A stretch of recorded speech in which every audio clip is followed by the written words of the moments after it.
Huwag kayo mahiya, ha? Taas lang kamay. Sino sa inyong nabudol na? Nabudol.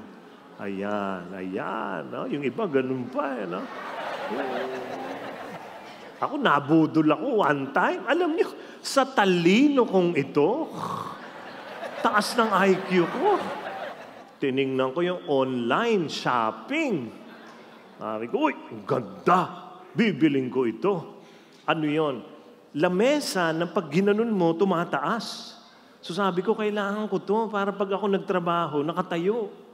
Diba? Kaysa nakaupo. Oh, bibiling ko yan. 2,900. Uy, kaya ko to, sabi ko, para gumanda yung tayo ko talaga. So in-order ko. Hintay ako ng 2 weeks. After 2 weeks, may dumating sa bahay. Isang letter. Galing sa post office. At sabi, claim your delivery at the postal office. Sabi ko, ito na yun. Wala naman ako ibang in-order. Hindi ako madalas umorder. Punta ako. Excited. Ang laki ng sasakyan na dinala ko eh. Pagbigay ko ng ganun, tinignan nung nando sa opisina, tapos may inabot sa akin. Ganito. Tapos hinawakan ko, ay ito ho ba yun? Nakasulat talaga pangalan ko. Ha? Wala na hubang iba dyan? Baka ito ay bonus dahil bumili ako. Ang tanong sa akin, ano bang binili mo? Lamesa ho. Alam mo, tinignan niya, walang lamesa dito. Walang mukhang malalaking gano'n na may pangalan mo. Talaga. Ito na yung nabili ko. Ano to? Alam niyo, binuksan ko. Good morning, towel. Yung 3,000 ko, labakara. Nabudol ako.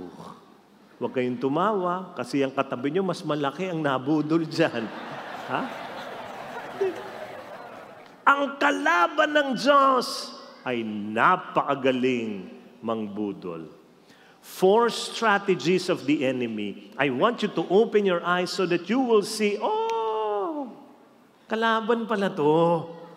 Kalaban. Ito. 4 strategies of the enemy. Ha? I'll tell you the 4 strategies. Okay? Ilan? 4. No? Ha? Mali ba? Ay, nakaganon ako dito sa likod eh. Ang kalaban, mapaglinlang. All the strategies of the devil involves lying and exaggeration. Number 1, fixate on what you don't have. Ang hanapin mo, yung wala ka. Huwag mo masyadong tingnan yung meron ka. Balikan natin yung reading. Sabi ng devil, sinabi ba talaga ng Diyos na huwag niyong kainin lahat ng mga bunga sa mga puno, sa hardin? That was a lie. He told them the very opposite. The truth was this: they can eat any of the fruit except one. Yung puno sa gitna, huwag niyong kakainin ng bunga niya. Lahat kainin ninyo. That's a distortion. That is what the enemy does. Yan. Bubulungan ka ng kalaban at sasabihin sa iyo, oh, ginagawa din naman ng iba yan. Lagyan mo na. Mandaya ka na. Pag hindi mo ginawa yan, lugi ka. Bubulungan ka ng kalaban. Sayang ang kagwapuhan mo. Kung misis mo lang ang nakikinabang. Mambabae ka. That's a distortion. That's a lie. Huwag ka masyado maniwala na gwapo ka. Huwag ka nang bumalik kay Lord. Bakit? Galit siya sa'yo. Grabe, no? Kung ano talagang gagawin at sasabihin sa'yo. Another point is this.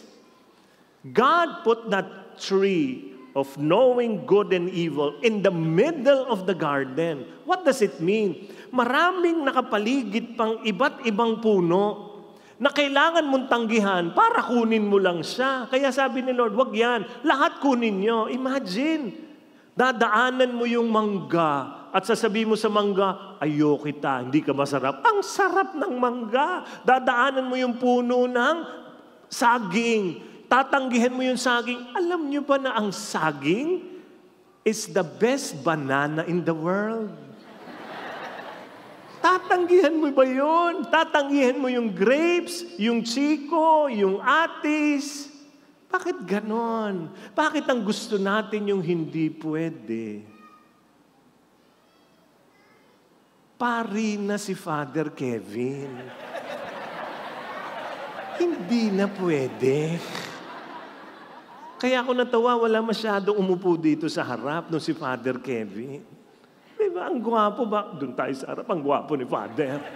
Diba, yung... Hindi pwede. Do not read. Anong ginagawa natin? Do not read. Bakit kaya? Do not enter. Bubuksan. Ano bang meron doon?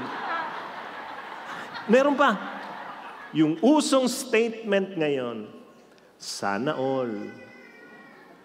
Tingnan niyo yung katabi niyo, baka sinasabi niya yan. Sana all. Naiinggit sa iba. Yung nakamotor, dinaanan ng SUV, anong sabi niya? Sana all. Yung naka-SUV, napadaan sa bandang dagat, nakita niyo yung isang tao, may yate. Sana all. Yung nasa yate, pag tingala, nakita niyo helicopter. Sana all. Yung naka-helicopter, tumingin sa baba, nakita ako.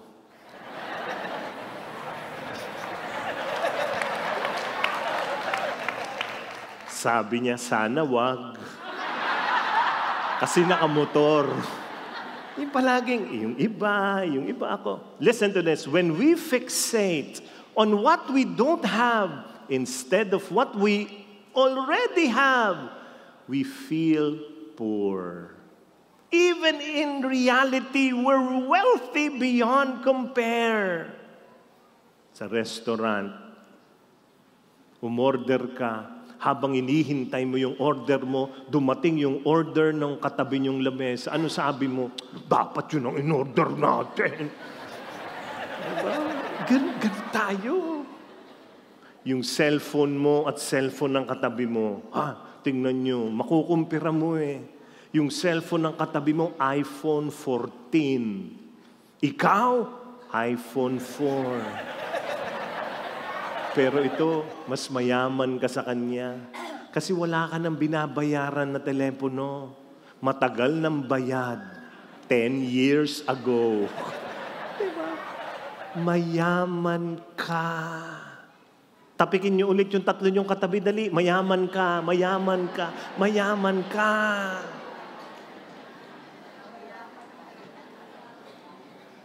We are going to declare this the whole time of this talk. Can you put your hand upon your heart? Lahat tayo, kamay sa puso. Can you say this to yourself with great faith? I have more than enough. Tapikin mo yung katabi mo, sabi mo, you have more than enough.